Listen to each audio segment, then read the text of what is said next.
traverse of the route, it was the Motorrad lads who were leading overall by 1 minute and 48 seconds from Krobler and Jordan. The Harpers needed to haul themselves up by their bootstraps. Vehicle and asset finance from ABSA. Going off the beaten track to finance from ABSA. Overcoming all obstacles.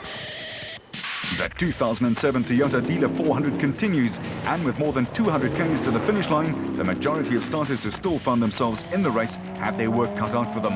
Hutchison was being hunted by Krobler, but he was about to experience his own problems.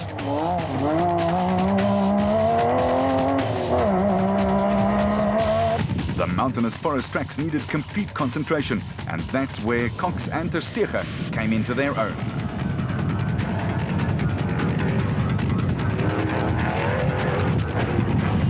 But the dreaded rain again made its appearance, making it even more difficult in the heavily wooded sections to turn sharply and also affecting visibility. Vos was pushing hard, and so was the Specials points leader Nick Harper. The two situations almost mirrored each other in the two categories.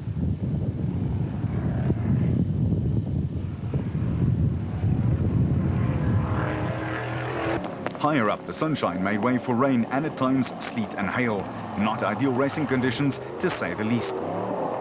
Tyres battled to grip, and Matthews and Smith, despite this two-step, were up into second and going well.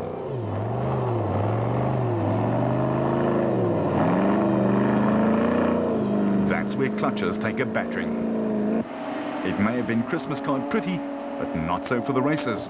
Bertolt and Harkes with a little 4x4 polka.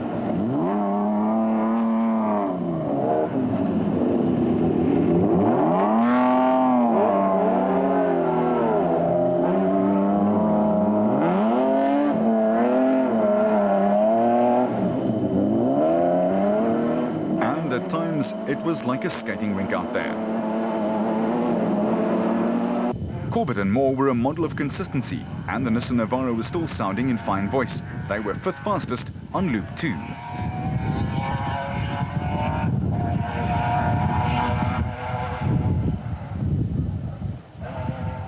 While Variawa started to open up the taps and let her fly.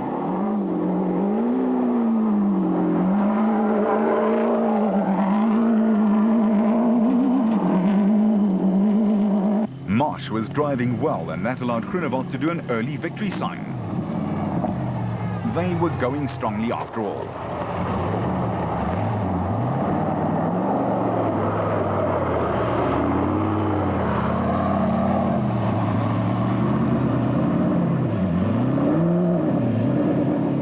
And you certainly want to read the road book well here. Just imagine getting lost in there somewhere. Luckily, Whitehouse and Carlson had no such worries.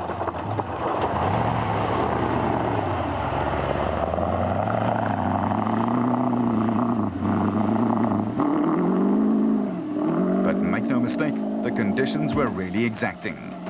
Back at DSP, it was still Hutchison who was swinging the scepter. The Motorrad squad were delighted with his great form and a solid lead of several minutes.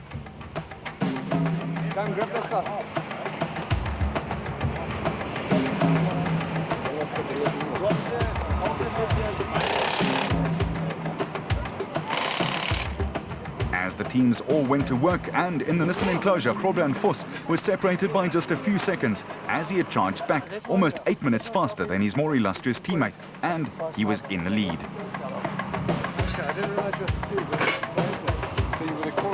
And you know it's rough out there when the spare tire straps break.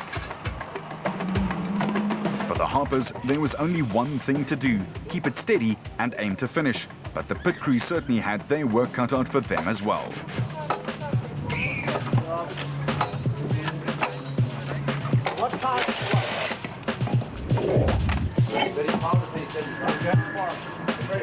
Cox was riding a very consistent race, and he was clearly in a mood to finish, something he'd not been doing consistently this whole season.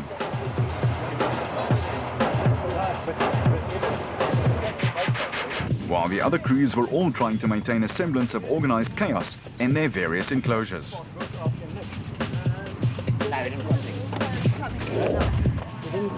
Corbett and Moore had started 16th overall and had put together a great drive to snake their way into the top 10. With Tollefson and his stand-in co-driver VZ van Zyl also doing a fine job of holding station just outside the top 10 overall. Everybody gets a job in the off-road family, and trust us, it all helps. Naheem Mosaji, though, had more pressing things to worry about. Just got a problem with the wheel bearings loose.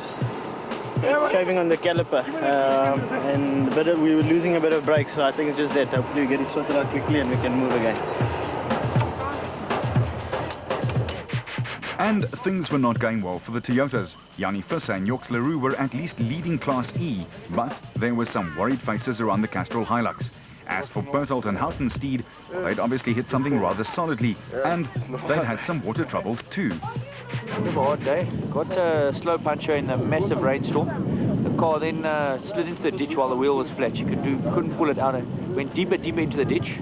And then while the car's in the ditch sideways, upside down, the bank of the river starts flowing into the car. So now he's going to drown inside the car. So we got out, and very nice of Cliff Arghelp to stop, turn his car around and pull us out backwards. That was after like 2 hours. So I suppose that's a very nice spirit for him in off-road racing, and I can really thank him, because we'd be there for the next 2 days. And that is indeed what makes this sport what it is. At the risk of losing a championship or a podium finish, other drivers will stop to help a colleague. Not many sports left where that happens these days.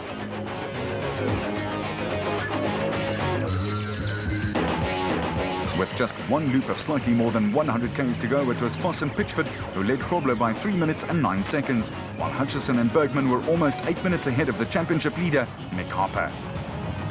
Hutchison knew exactly what he had to do, find the balance between all-out and conserving the car. It seemed that he'd done it right so far. With Vos now having taken over the mantle of the Hunter.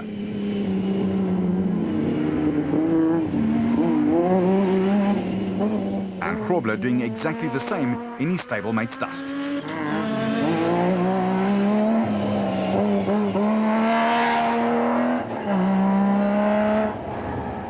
The heat had dried out things on this last loop, but it was the kind of condition that the Harpers revelled in.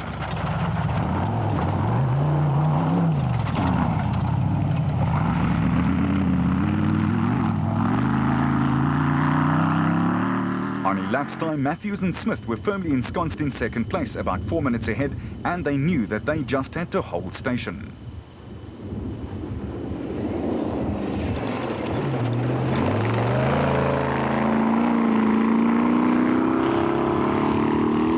Loop 3 had a few of its own surprises, and by now there were only 25 of the original 64 starters left in the race.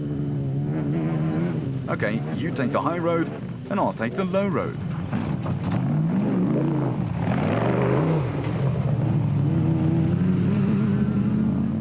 Variawa and Rousseau were still plugging away, but they too would have a race halting happening soon after this.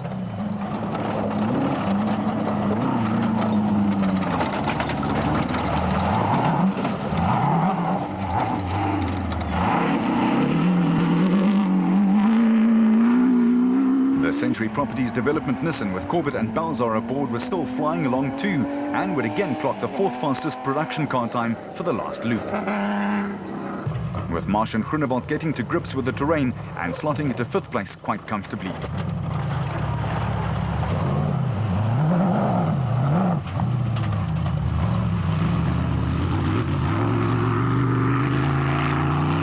The Norwegian adventurer and mountaineer Tollefson would have loved to have climbed some of this stuff, but apparently he enjoyed driving it just as much.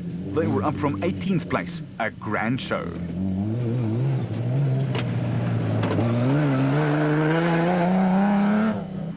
Archie Rutherford and Craig Doubtfire in the second Atlas Copco back left in the race.